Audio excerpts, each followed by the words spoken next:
Dans un monde bâti par les hommes, elle est devenue la première femme à obtenir un poste de professeur titulaire en physique théorique à Princeton, puis à Harvard. Mais elle ne s'est pas contentée de défier l'ordre établi.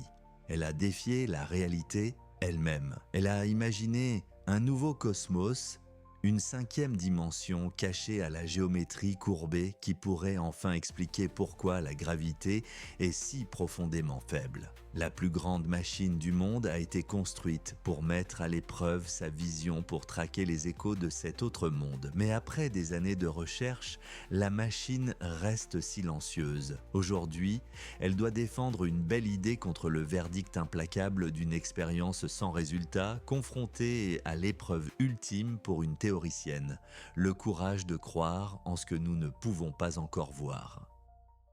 N'oublie pas de mettre un like, de laisser un commentaire et de t'abonner. Soutiens le contenu qui t'intéresse, il y en aura plus.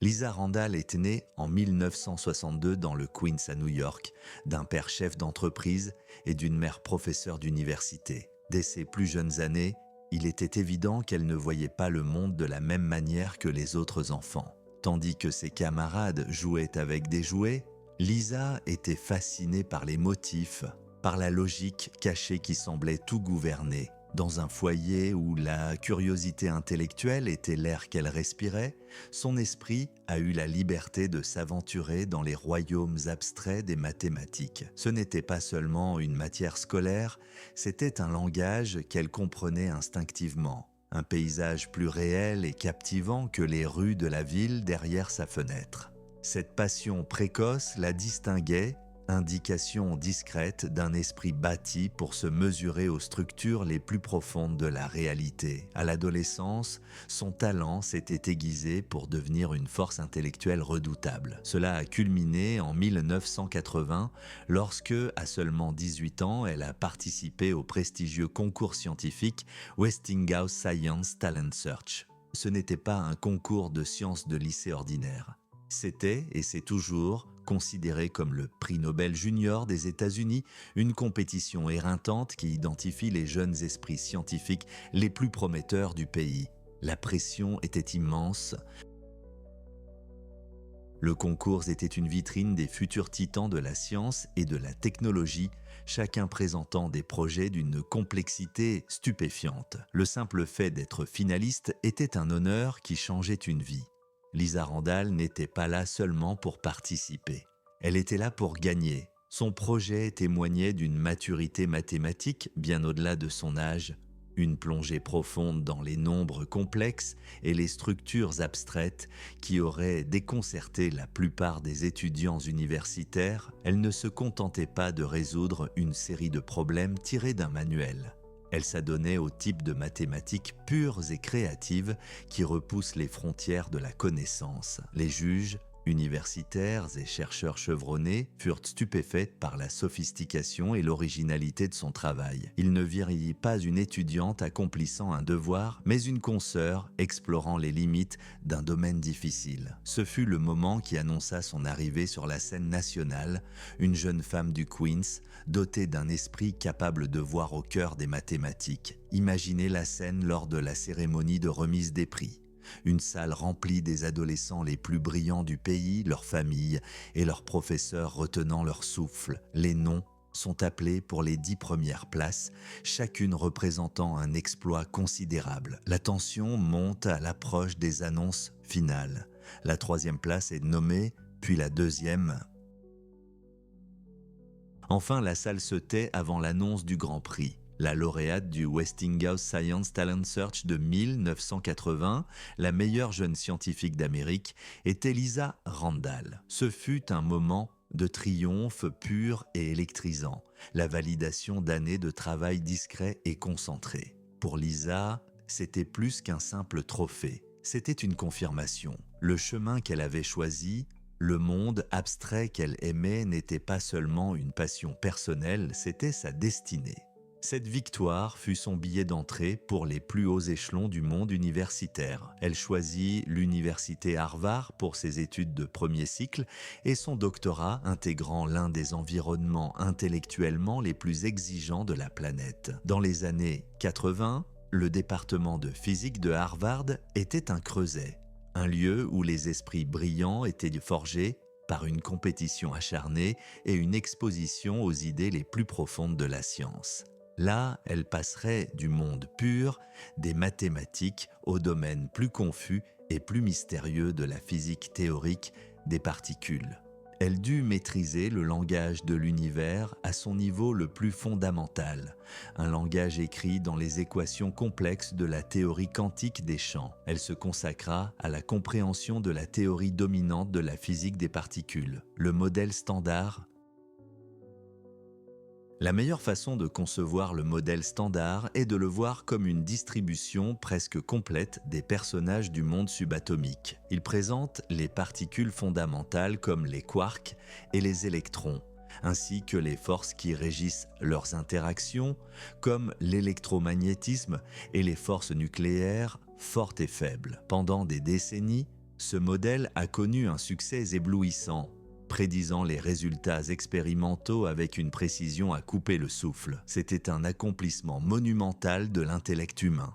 Une histoire belle et cohérente sur le fonctionnement de l'univers aux plus petites échelles. Mais l'histoire avait une faille béante, un personnage qui semblait s'être égaré d'une toute autre pièce. La gravité, le modèle standard, fonctionnait parfaitement pour 3 des 4 forces fondamentales de la nature, mais la gravité refusait de s'y intégrer. C'était l'éléphant au milieu de la pièce de la physique, une anomalie si profondément différente des autres forces qu'elle semblait appartenir à une réalité distincte. Le modèle standard n'avait pas de place pour elle, aucune explication pour sa faiblesse étrange par rapport aux autres forces.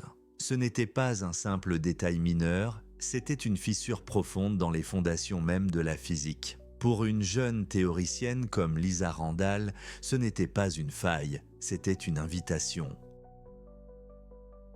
C'était le signe que l'histoire complète de l'univers n'avait pas encore été écrite, qu'il restait de nouveaux chapitres à découvrir, voire des volumes entiers cachés à notre vue.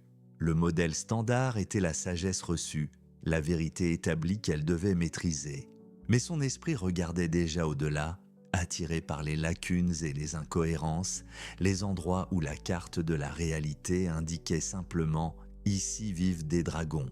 Le défi de sa génération était de s'aventurer dans ce territoire inexploré pour y découvrir ce qui se trouvait au-delà. Avec un doctorat de Harvard en poche, Randall était prête à entrer dans le monde de la physique professionnelle. Mais elle allait bientôt découvrir que résoudre des équations n'était que la moitié de la bataille, l'autre moitié consistait à naviguer dans un système pas toujours accueillant pour une femme aux idées révolutionnaires. Après avoir quitté Harvard avec son doctorat, Lisa Randall est entrée dans le monde férocement compétitif de la recherche postdoctorale. C'est le terrain d'essai brutal de la science, une existence nomade où de jeunes esprits brillants passent d'une institution à l'autre, se battant pour des postes temporaires et la chance de produire des travaux qui les feront remarquer. Elle a enchaîné des bourses de recherche à l'Université de Californie à Berkeley et au laboratoire national Lawrence Berkeley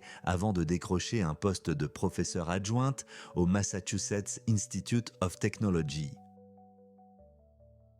Dans ces environnements, la pression était immense. On n'attendait pas seulement de vous que vous soyez intelligent, on attendait de vous que vous soyez révolutionnaire, et ce, tout en naviguant dans les politiques où il faut jouer des coudes du monde universitaire d'élite. Pour une femme en physique théorique dans les années 90, l'examen était encore plus intense. C'était un monde majoritairement dominé par les hommes, une culture avec ses propres règles non écrites et ses traditions bien établies. La présence de Randall était une déviation de la norme, et ses idées étaient tout aussi peu conventionnelle, elle ne se contentait pas de résoudre des problèmes. Elle remettait en question les hypothèses mêmes que ses collègues tenaient pour acquises.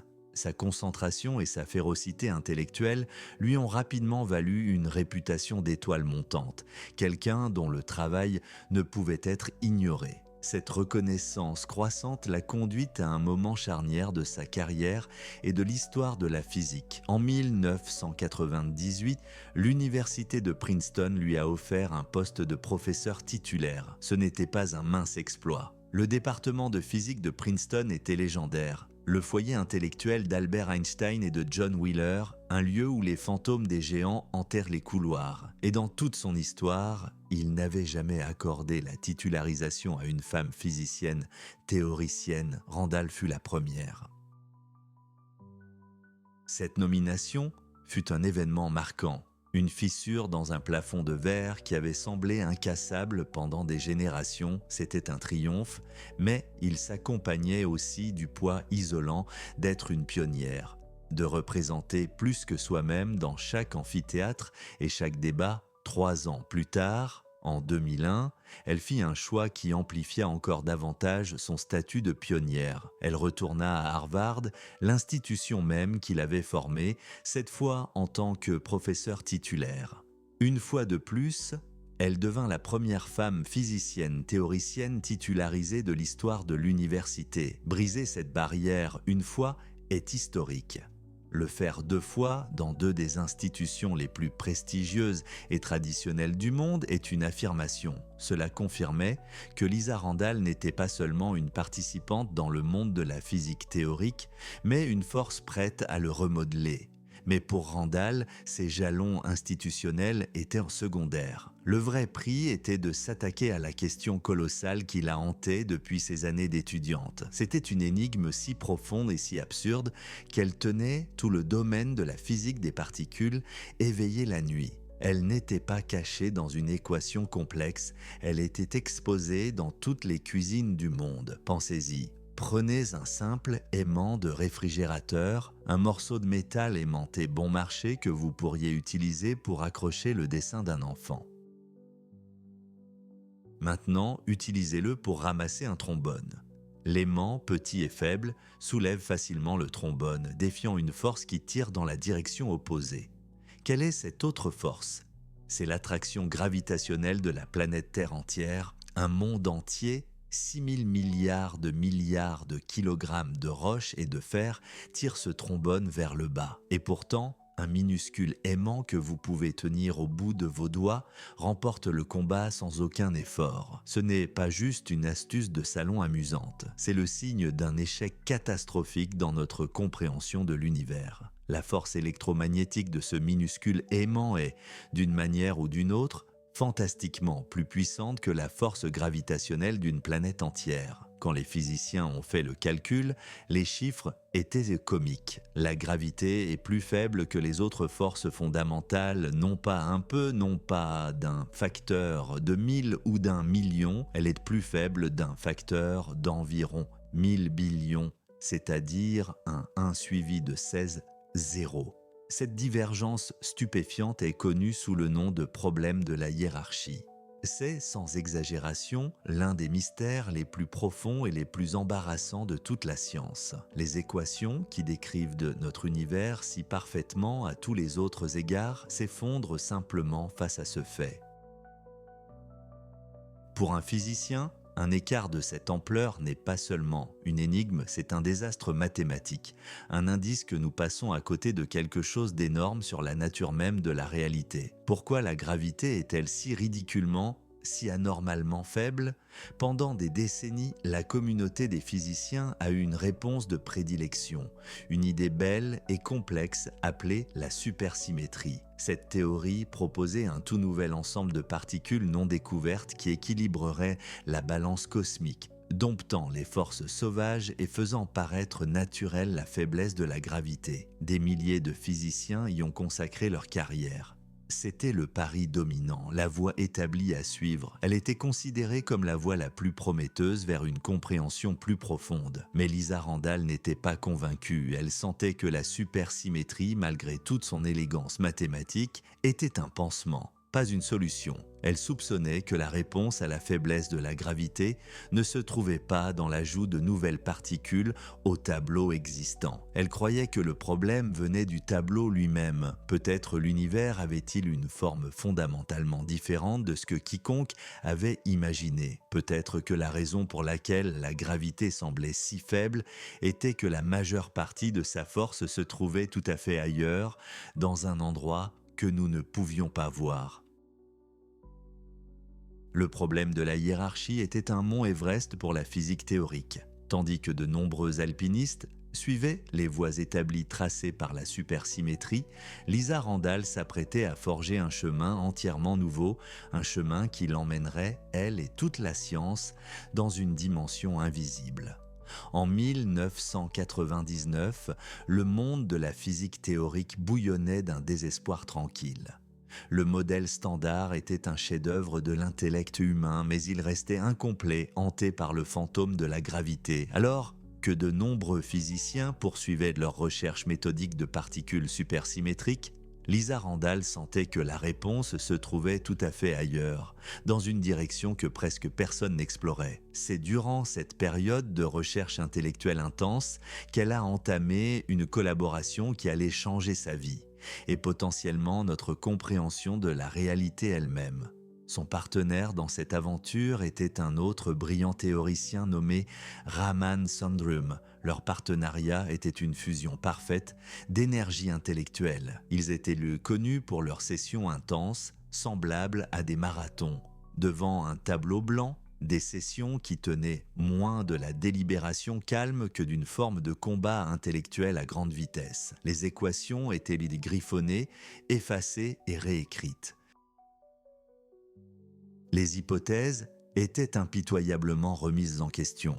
Les idées démolies et reconstruites depuis leur fondation. Ils pourchassaient tous deux le même monstre, ce nombre colossal séparant la gravité des autres forces, et il refusait d'accepter l'idée reçue selon laquelle il ne pouvait être dompté que par un zoo de nouvelles particules. Il cherchait une solution qui ne soit pas une addition, mais une réinvention de la scène elle-même. La percée, quand elle est survenue, n'a pas été un éclair unique. Ce fut une cascade de révélations, une réaction en chaîne de « et si » qui se sont construits les uns sur les autres dans leur espace de travail commun. Imaginez un tableau blanc, presque rendu blanc par la poussière des équations effacées, l'air chargé de l'odeur des marqueurs effaçables à sec.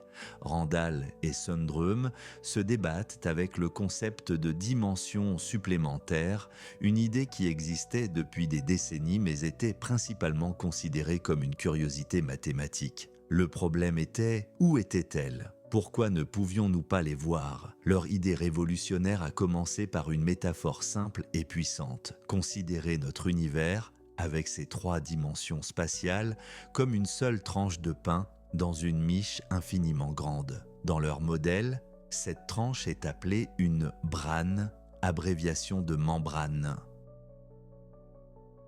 Maintenant, imaginez que toutes les particules et forces que nous connaissons et aimons, la matière des atomes, de la lumière et de l'électricité, sont comme le beurre et la confiture, elles sont fondamentalement collées à notre tranche de pain, elles peuvent se déplacer à la surface de notre brane, mais elles ne peuvent ne pas la quitter. C'est pourquoi notre univers nous apparaît tridimensionnel, nous, et tout ce que nous pouvons mesurer, sommes confinés à cette seule membrane mince dans une réalité beaucoup plus vaste et invisible. Cette image simple était élégante, mais elle ne résolvait pas encore le problème.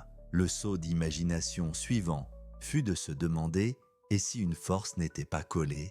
Et si la gravité était différente ?» Dans leur modèle, la gravité n'est pas comme la confiture c'est confiné au pain. La gravité ressemble plus à l'arôme de la miche en train de cuire. Elle laisse libre de voyager à travers toute la miche, à travers l'espace de dimension supérieure qu'ils ont appelé le bulk, le volume. Soudain, la faiblesse de la gravité prenait un sens étrange. La raison pour laquelle nous la ressentons si faiblement sur notre unique tranche est que sa force est répartie sur toute la miche.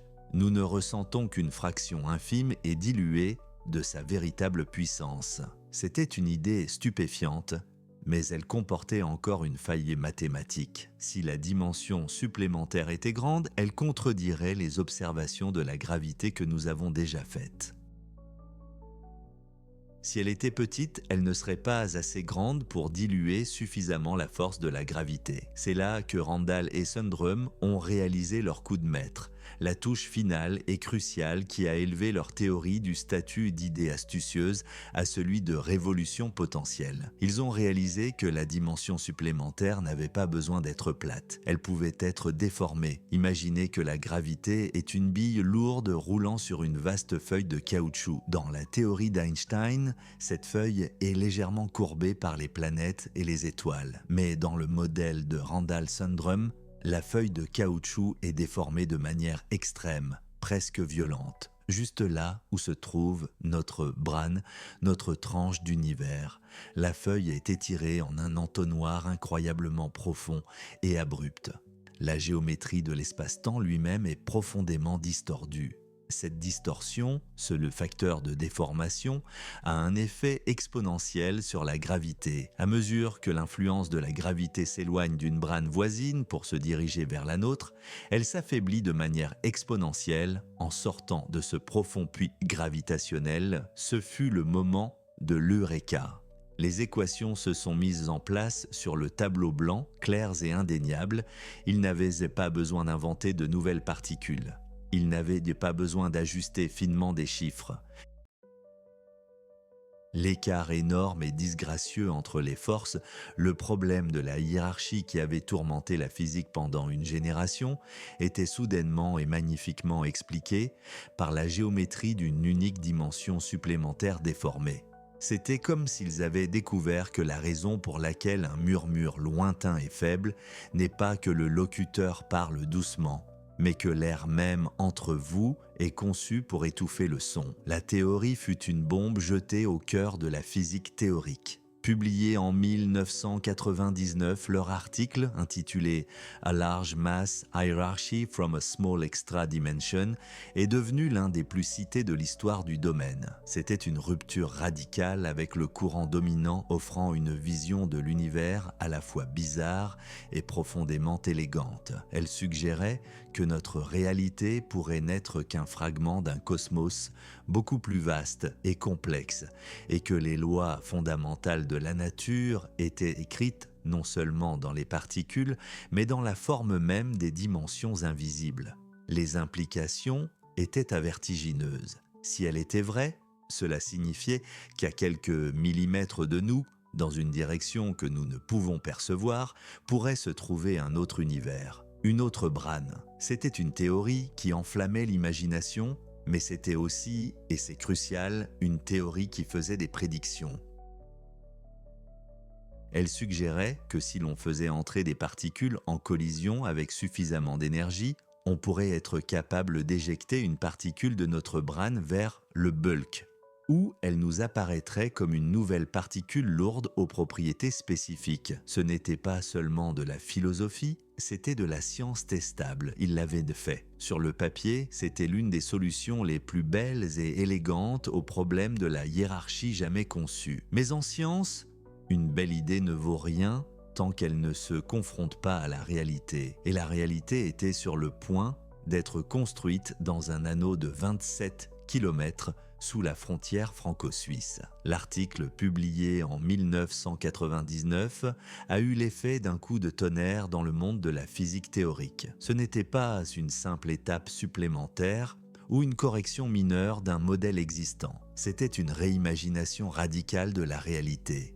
Une proposition si élégante et audacieuse qu'elle a immédiatement divisé tout le domaine. Pendant des décennies, la communauté s'était orientée dans une direction principale pour résoudre le problème de la hiérarchie et soudain Lisa Randall et Raman Sundrum avaient de dessiner une carte entièrement nouvelle pointant vers une dimension cachée et déformée. La réponse ne fut pas une contemplation silencieuse mais un débat immédiat et passionné qui a résonné des couloirs des universités aux conférences internationales.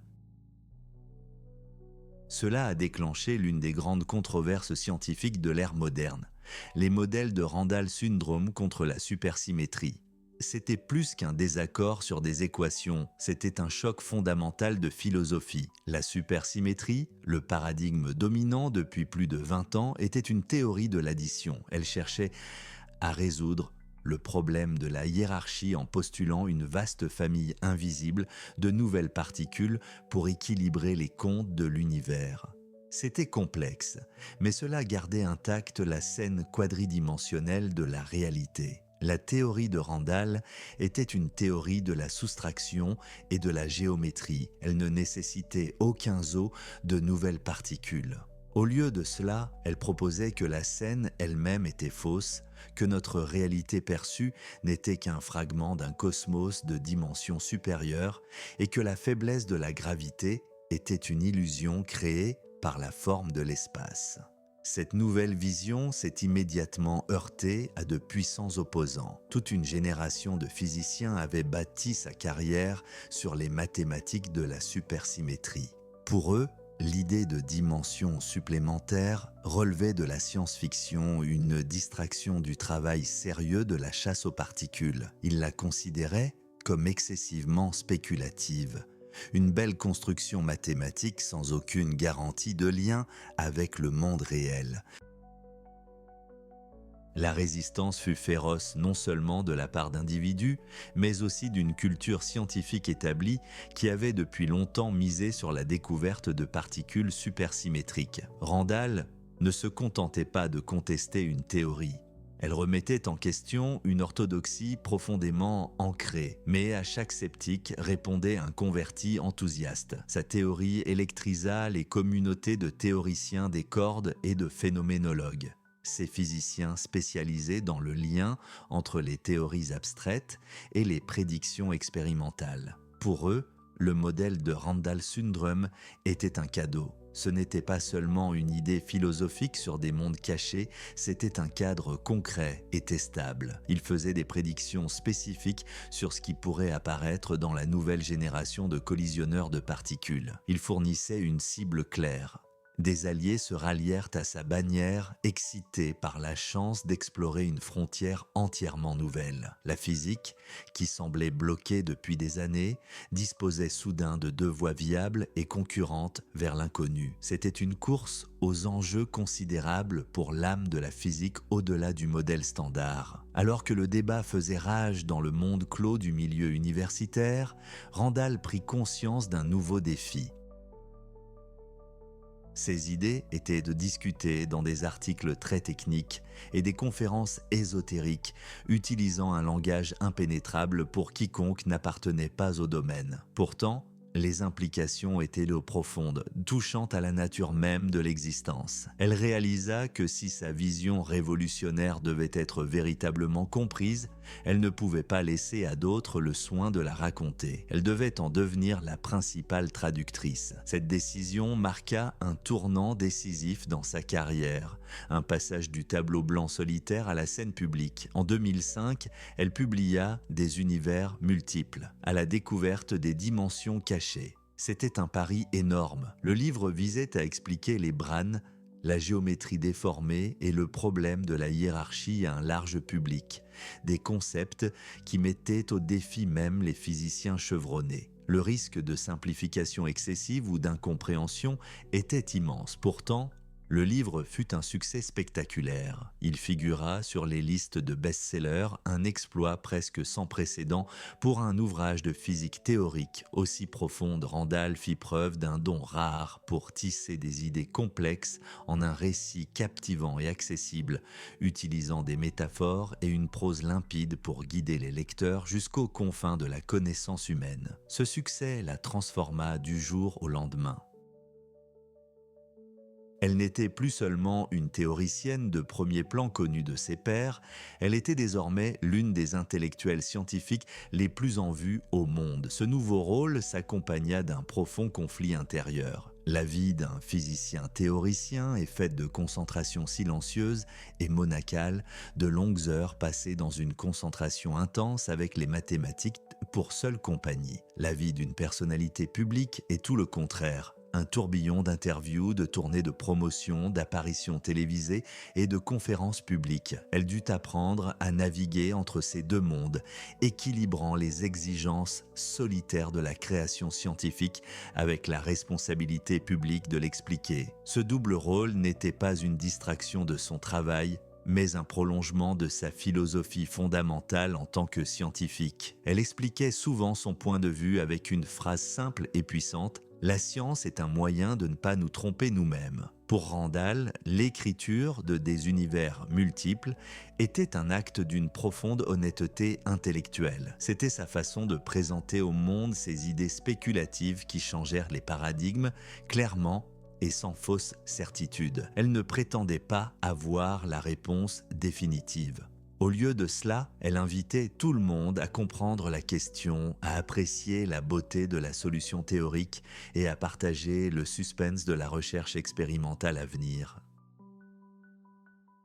Elle arma le public des connaissances nécessaires pour comprendre ce qui était en jeu. Le débat abstrait entre des théories concurrentes était sur le point de devenir une expérience concrète. Randall avait brillamment exposé ses arguments, faisant du public une partie prenante du résultat. Ses idées n'étaient plus confinées aux pages des revues universitaires, elles étaient vivantes dans l'esprit de millions de lecteurs curieux à travers le monde. Les lignes de bataille intellectuelles étaient tracées. Le monde étant désormais à l'écoute, les enjeux n'avaient jamais été aussi élevés. Sa théorie n'était plus une curiosité académique, c'était un spectacle public, et le juge suprême, un anneau de 27 km d'aimant supraconducteur enfoui sous la frontière franco-suisse, était sur le point de réunir son tribunal. Le grand collisionneur de hadrons était presque prêt et son verdict allait soit inaugurer une nouvelle réalité, soit jeter dans l'ombre l'une des plus belles idées de la physique moderne. Au plus profond de la frontière franco-suisse,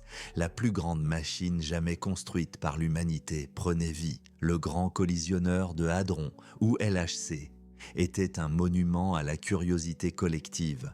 Un anneau de 27 km d'aimants supraconducteurs et de détecteurs complexes, conçus dans un but unique et audacieux. Fracasser des particules de matière les unes contre les autres à une vitesse proche de celle de la lumière.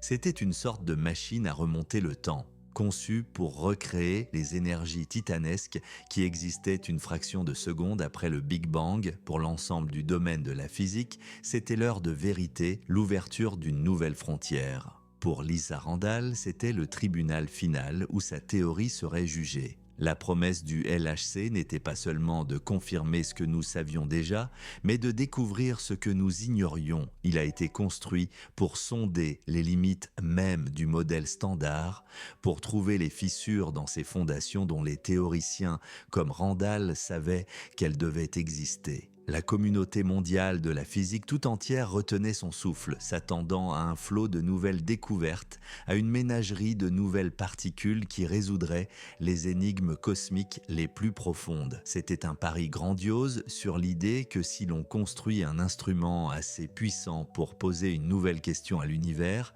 il sera forcé de donner une réponse.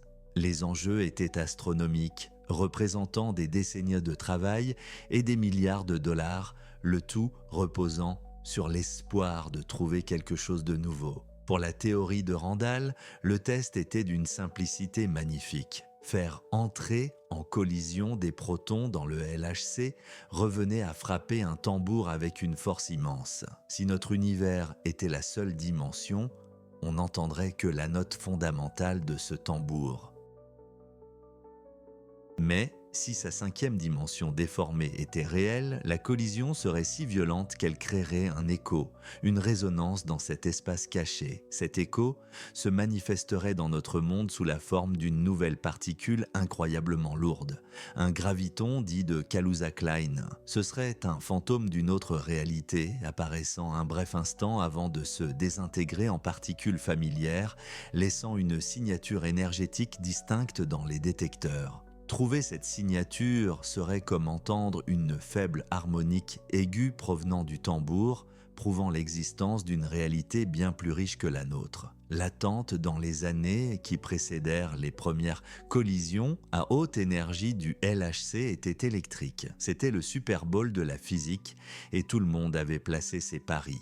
Les partisans de la supersymétrie s'attendaient à voir leurs particules superpartenaires. Les adeptes de Randall et Sundrum scrutaient l'horizon à la recherche d'échos de la cinquième dimension. Des conférences de presse furent organisées, des articles furent écrits prédisant les signaux exacts à rechercher et une génération de jeunes physiciens se prépara à analyser le déluge de données à venir. Pour Randall, c'était l'aboutissement d'une décennie de travail, une période où ces élégantes mathématiques allaient enfin se confronter à la force brute de la réalité expérimentale. En 2010, la grande machine commença sérieusement son travail. La première découverte majeure fut un succès spectaculaire, la détection du boson de Higgs en 2012.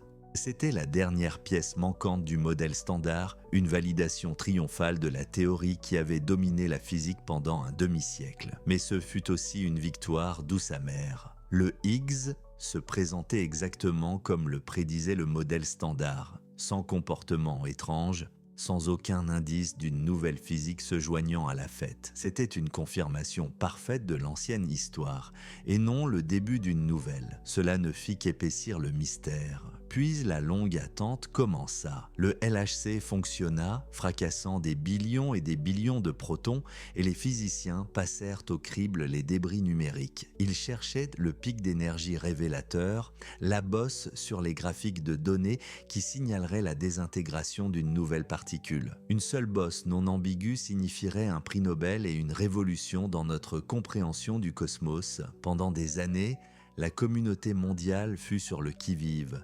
Chaque fluctuation mineure dans les données était scrutée, provoquant des vagues d'excitation et de spéculation, suivies par la sobre prise de conscience qu'il ne s'agissait que de bruits statistiques. Le frisson initial de la chasse se transforma lentement en une veille tendue et patiente. Au fil des ans, une réalité crue et inconfortable commença à s'imposer. L'univers restait obstinément, frustramment silencieux. Il n'y avait pas de super partenaire, il n'y avait pas de graviton, de Kaluza-Klein, il n'y avait pas de boss inattendus sur les graphiques.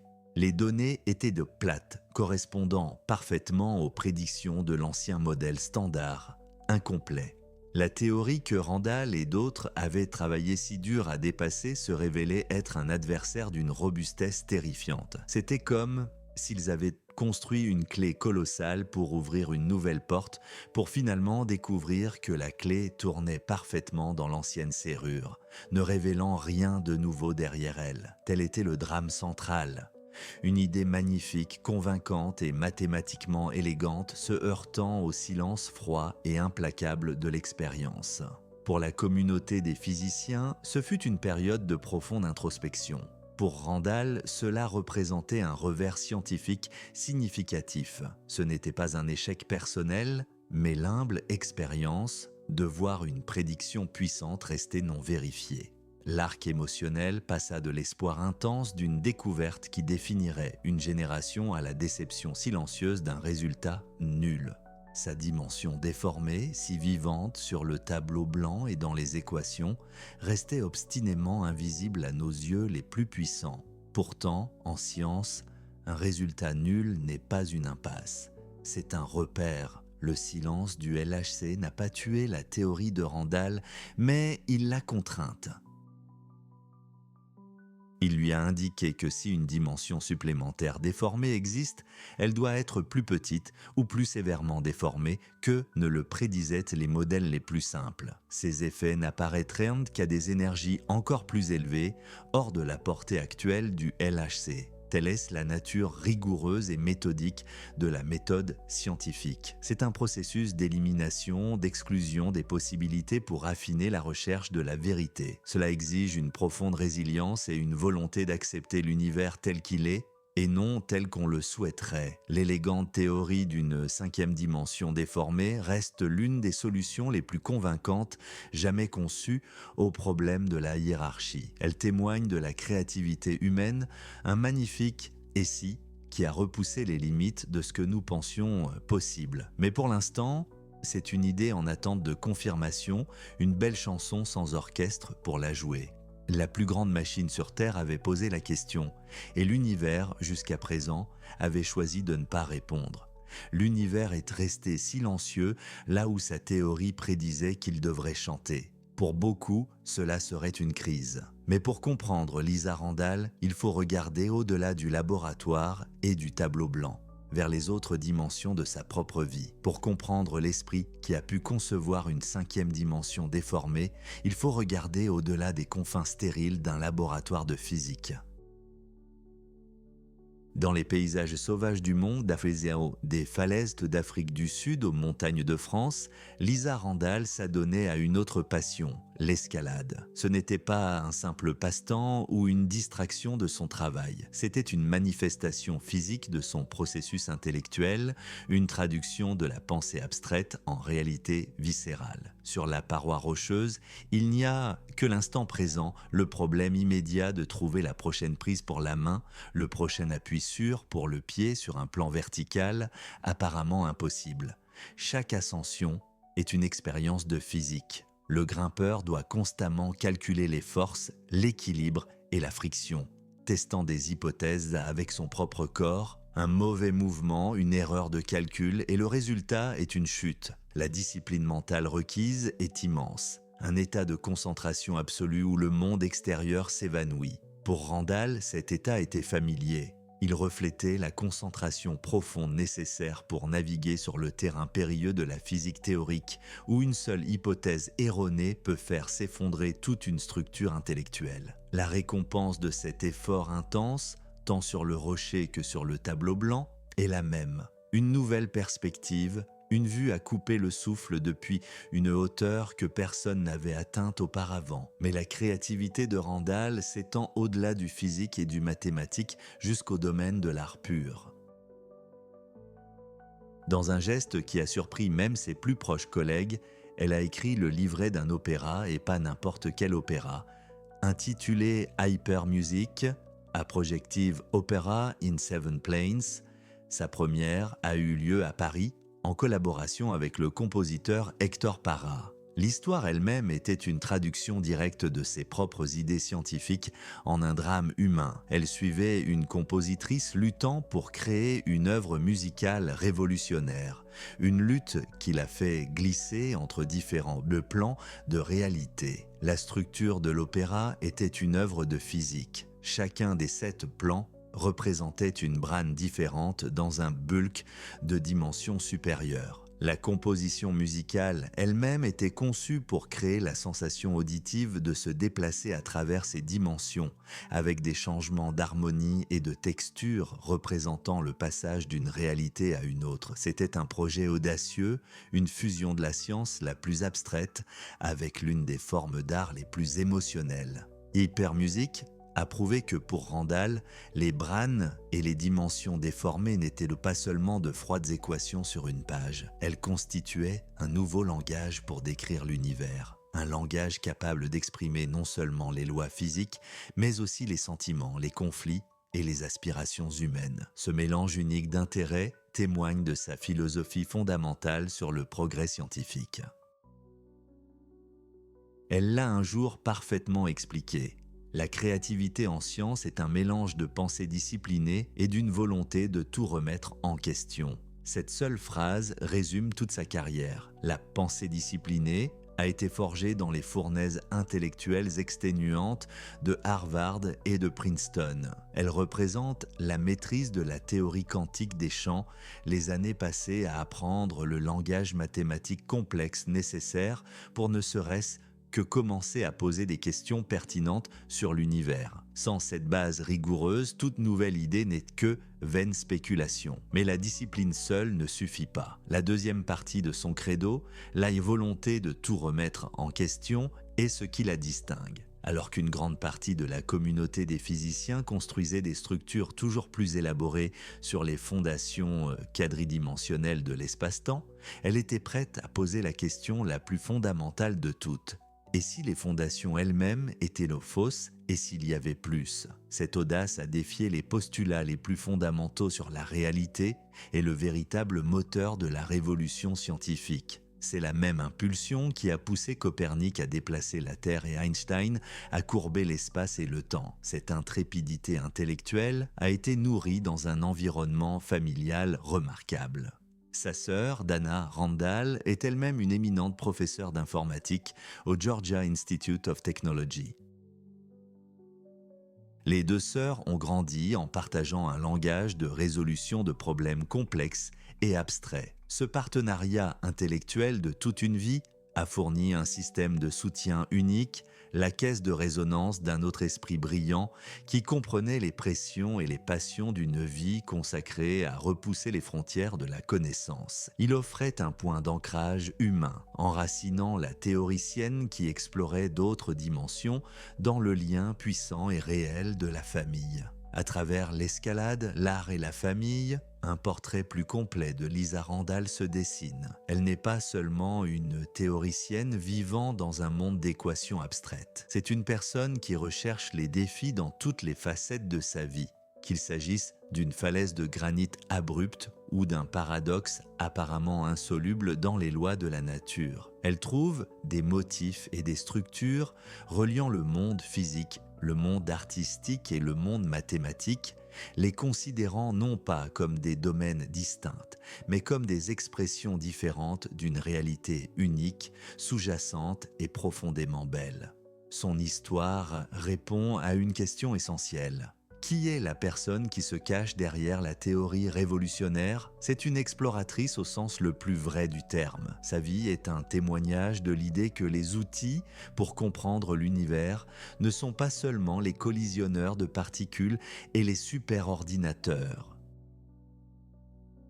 Ce sont aussi des mains couvertes de magnésie agrippant un rocher, une plume écrivant un opéra, et le courage de poser une question si profonde qu'elle pourrait bien changer notre perception de tout. Ce mélange de créativité féroce et de pensée disciplinée a défini sa carrière. Même si le grand collisionneur de hadrons reste silencieux, son travail se poursuit, s'enfonçant toujours plus profondément dans les plus grandes questions qui subsistent. Les plus grands mystères de la cosmologie du XXIe siècle ne concernent pas les forces que nous pouvons voir, mais l'univers que nous ne pouvons pas voir. Une substance invisible, appelée matière noire, forme l'échafaudage gravitationnel de chaque galaxie.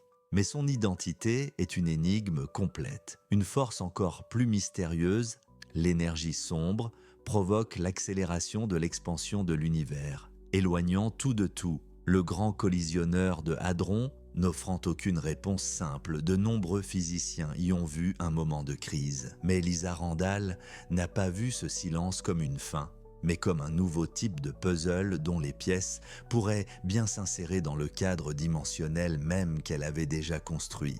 Elle n'a pas abandonné, au lieu de cela, elle a réorienté ses recherches, posant une nouvelle question profonde. Et si son univers déformé à 5 dimensions était le foyer naturel de ces fantômes cosmiques ? Elle a commencé à explorer comment ces idées pourraient offrir une nouvelle explication radicale pour la matière noire. Peut-être que la matière noire n'est pas une seule nouvelle particule, mais tout un écosystème de particules vivant dans le bulk de dimensions supérieures, n'interagissant avec notre monde que par le faible contact de la gravité. Ce travail se situe à l'avant-garde absolue de la physique théorique. Une tentative de tisser ensemble le puzzle de l'infiniment petit avec celui de l'infiniment grand. Ces recherches en cours maintiennent les questions centrales de son travail vivantes et urgentes. Un futur collisionneur, plus puissant, peut-être 3 fois plus grand que le LHC, atteindra-t-il enfin les énergies nécessaires pour susciter l'existence d'un graviton de Kaluza-Klein? Les modèles de Randall syndrome peuvent-ils être adaptés ou étendus pour expliquer non seulement la faiblesse de la gravité, mais aussi les mystères de la matière noire et de l'énergie sombre? Ce ne sont plus des questions marginales, elles sont au cœur de l'avenir de la physique des particules, démontrant que la science n'est jamais une destination finale. C'est un processus qui consiste à poser une question, à écouter la réponse de la nature, puis à utiliser cette réponse pour formuler une question encore plus profonde. Mesurer l'impact de Lisa Randall à l'aune du silence actuel du collisionneur, c'est se méprendre fondamentalement sur son héritage. Sa contribution la plus profonde est assurée, quels que soient les résultats des expériences futures, avant qu'elle et Raman Sundrum ne publient leur article en 1999, le concept de dimension supplémentaire relevait largement du domaine de la théorie abstraite des cordes, un magnifique cadre mathématique avec peu de prédictions directes et testables. Beaucoup le considéraient plus comme de la philosophie que de la physique. Randall a changé cela pour toujours. Elle a pris l'idée éthérée d'autres dimensions et l'a rendue concrète. Elle lui a donné une forme spécifique, une géométrie déformée et surtout, elle lui a confié une tâche, résoudre le problème de la hiérarchie. Son travail a fourni une prédiction claire et réfutable, une signature spécifique que les expérimentateurs pouvaient réellement rechercher dans leurs données. Elle a transformé les dimensions supplémentaires du rêve d'un théoricien des cordes en la cible d'un expérimentateur. Pour la première fois, des physiciens utilisant une machine de plusieurs milliards de dollars chassaient activement des preuves d'une réalité de dimension supérieure, résultat direct de la feuille de route fournie par sa théorie. Même si le modèle spécifique de Randall Sundrum s'avère être une image incomplète de la réalité, son influence est irréversible. Il a inspiré des milliers d'articles scientifiques et lancé la carrière d'une génération de physiciens à qui l'on a appris à penser en dehors de la brane. Elle a brisé le tabou intellectuel qui interdisait de remettre en question la nature quadridimensionnelle de l'espace-temps de manière testable. Elle a démontré que des idées audacieuses et géométriques pouvaient rivaliser avec des théories plus conventionnelles. Son travail a ouvert les vannes de la créativité, encourageant d'autres à proposer leur propre modèle de dimension supplémentaire, de trous noirs au LHC et d'autres phénomènes exotiques. Elle n'a pas seulement offert une réponse potentielle, elle a fondamentalement changé le type de questions que la physique était autorisée à se poser. Cette contribution monumentale a reçu sa validation ultime en 2019. Lisa Randall et Raman Sundrum ont reçu le prix J.J. Sakurai de physique théorique des particules, l'une des plus hautes distinctions dans leur domaine. Le prix n'était pas pour une découverte confirmée, c'était une reconnaissance de l'impact profond et durable de leur idée. C'était une reconnaissance de la part de toute la communauté des physiciens que leur travail avait modifié de façon permanente le paysage de la physique au-delà du modèle standard. Ce prix fut le triomphe final et retentissant, prouvant que la puissance d'une idée se mesure non seulement à sa confirmation, mais aussi au nouveau monde de pensée qu'elle ouvre à l'exploration. En fin de compte, l'histoire de Lisa Randall est celle d'une idée magnifique confrontée à l'entêtement de la réalité. Son univers déformé à 5 dimensions reste pour l'instant un fantôme mathématique alléchant, une solution parfaite en attente d'un signal du monde réel. Le grand collisionneur de Hadron n'a pas encore révélé sa réalité cachée et peut-être ne le fera-t-il jamais. Mais mesurer son impact à l'aune de ce seul résultat, c'est passer à côté de l'essence même de la science. Lisa Randall a enseigné à la physique une nouvelle façon d'imaginer. Elle a fourni un cadre concret et testable pour explorer l'univers au-delà de nos sens limités, forçant une génération de scientifiques à prendre au sérieux le concept de dimension supplémentaire. Son héritage ne réside pas seulement dans les équations du modèle de Randall Sundrum, mais dans la boîte à outils intellectuelle élargie qu'elle a donnée à toute la physique. Elle a démontré que les progrès les plus profonds ne viennent souvent pas de la découverte de la bonne réponse, mais de l'apprentissage de la manière de poser une nouvelle question audacieuse. Son parcours nous rappelle que la quête du savoir est la plus grande aventure de l'humanité. C'est une histoire de discipline et d'imagination, de bon à couper le souffle et de la patiente recherche de preuves. Alors que nous continuons à fixer l'abîme de l'inconnu, son œuvre témoigne d'une vérité puissante, parfaitement résumée par ses propres mots. L'univers n'est pas seulement plus étrange que nous l'imaginons, il est plus étrange que nous ne pouvons l'imaginer.